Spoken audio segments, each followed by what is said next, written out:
Se você tem dificuldade em terminar tarefas por achar que nunca está bom o suficiente, não consegue lidar com erros ou críticas, ou ainda se considera uma pessoa perfeccionista, fica nesse vídeo até o final que eu acho que ele vai te ajudar bastante.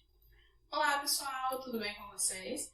Meu nome é Daniela, eu sou psicóloga clínica e hoje eu vim falar com vocês sobre algumas estratégias que podem ajudar a lidar melhor com o perfeccionismo. No último vídeo eu falei sobre o que é perfeccionismo e quais as consequências e características associadas a ele. Mas, recapitulando rapidamente, o perfeccionismo é a tendência a estabelecer padrões irrealistas juntamente de uma avaliação muito crítica, o que gera essa percepção de que nada nunca está bom o suficiente. Mas a boa notícia é que existem formas de conseguir ter um bom desempenho e ainda assim manter a saúde mental. Tá bom, mas e como fazer isso na prática? Existem algumas estratégias e técnicas, como eu falei, que podem auxiliar. Eu vou dividir em 3 partes: estratégias de identificação do problema, estratégias cognitivas e estratégias comportamentais. Passo 1: identificar o problema.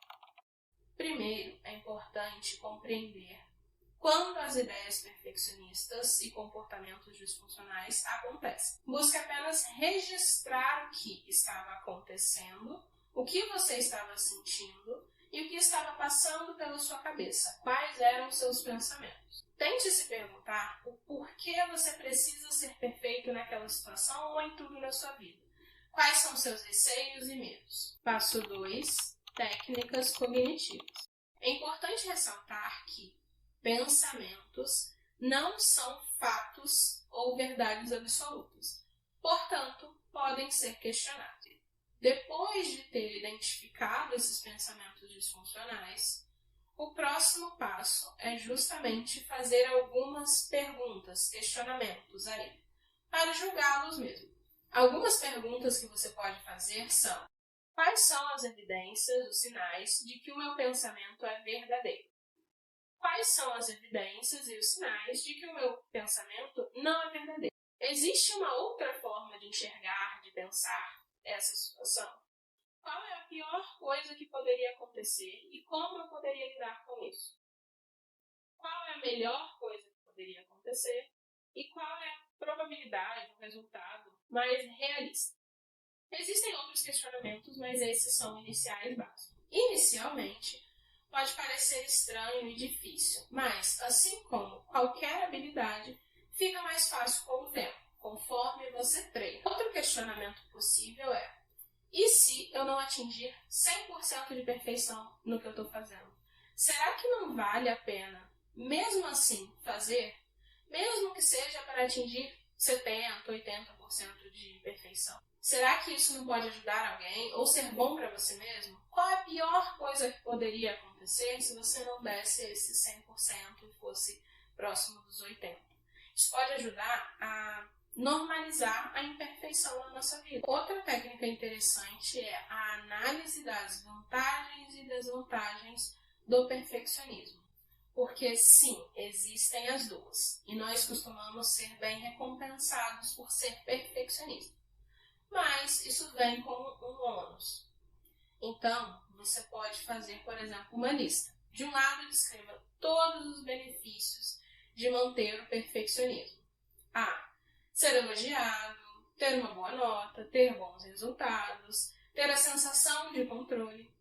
E do outro lado, descrever todos os custos. Então, ficar sobrecarregado, se sentir muito ansiosa, procrastinar, perder muito tempo checando as coisas, evitar situações importantes ou pessoas importantes, ensaiar sem parar o que vai dizer ou fazer, enfim, liste tudo que conseguir lembrar nas duas partes. Eu acrescento aqui um ponto de reflexão importante. Será que é possível ter esses mesmos benefícios agindo ou pensando de uma forma diferente, sem essa autocrítica tão elevada? Uma outra estratégia cognitiva que pode ajudar é a distinção entre perfeição e progresso. Aqui, basicamente, você vai perceber o que seu perfeccionismo, sua voz autocrítica está dizendo e tentar pensar: ok, E se ao invés de eu buscar a perfeição, eu buscar melhorar, progredir? E a partir disso, focar no seu progresso e aprendizagem, procurando entender como eu posso progredir dentro daquela área. No arquivo que eu vou deixar disponível para vocês, tem uma tabela para vocês preencherem para ajudar a fazer esse exercício. Dentro do perfeccionismo, existe a tendência a enxergar as coisas em 8 ou 80, preto e branco. Então, uma técnica interessante é o contínuo cognitivo, em que, basicamente, você vai criar uma escala ou uma régua, indo de 0 a 100, e buscar entender e colocar esses pontos de referência. Então, se eu acredito que quando eu cometo um erro, eu sou um completo fracasso, e dentro dessa escala eu estou lá no 100%, se eu coloco os outros pontos, fica um pouco mais fácil de eu conseguir flexibilizar e entender que nem sempre eu sou esse 100% fracasso que eu penso. Às vezes eu posso estar mais próximo dos 50, mais próximo dos 20, enfim, mais fácil flexibilizar. Uma última técnica cognitiva interessante pode ser criar um gráfico pizza de valores. Em geral, pessoas perfeccionistas determinam seu valor a partir do seu desempenho ou de uma área específica.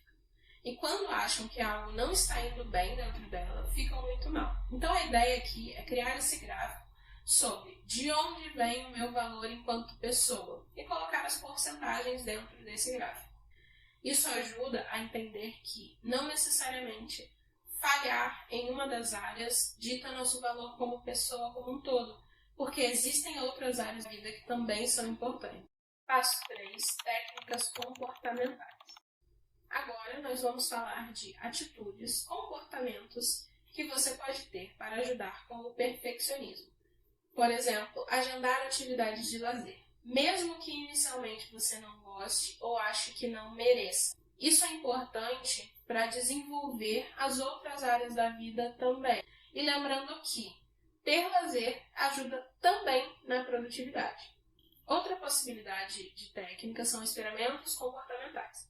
Pode parecer um pouco contraditório, mas buscar cometer erros propositais que não lhe tragam prejuízos pode ajudar a entender que a maioria desses cenários terríveis e catastróficos está apenas na nossa cabeça. Então, um exercício possível seria você chegar 5 minutos atrasada no encontro com seus colegas, ou mandar um e-mail ou uma mensagem sem uma vírgula, ou com uma letra faltando, com pequenos erros que não vão te prejudicar. Isso para ver o que acontece. A ideia aqui não é te tornar irresponsável, nem nada do tipo, mas sim testar as coisas que, teoricamente, jamais poderiam acontecer e ver o que acontece na realidade. Busque tirar lições a partir disso. E, por último, coloque um limite praticável. Quando for realizar qualquer tarefa, se coloque um limite de tempo, prazo ou quantidade de atividades que você vai fazer e busque seguir à risca. Isso porque, quando se é perfeccionista, existe a tendência a querer que tudo saia perfeito e tentar ficar buscando possíveis erros e o tempo todo melhorando aquela tarefa, que não chega ao fim e isso torna o processo muito desgastante. É importante que você busque fazer o seu melhor dentro daquilo que você estipulou como um prazo, um limite. Sei que muitas vezes começar a implementar essas mudanças técnicas pode ser algo muito difícil. Então, pensando nisso, eu criei um arquivo, um PDF, com todas essas estratégias, em um tipo de passo a passo, um checklist.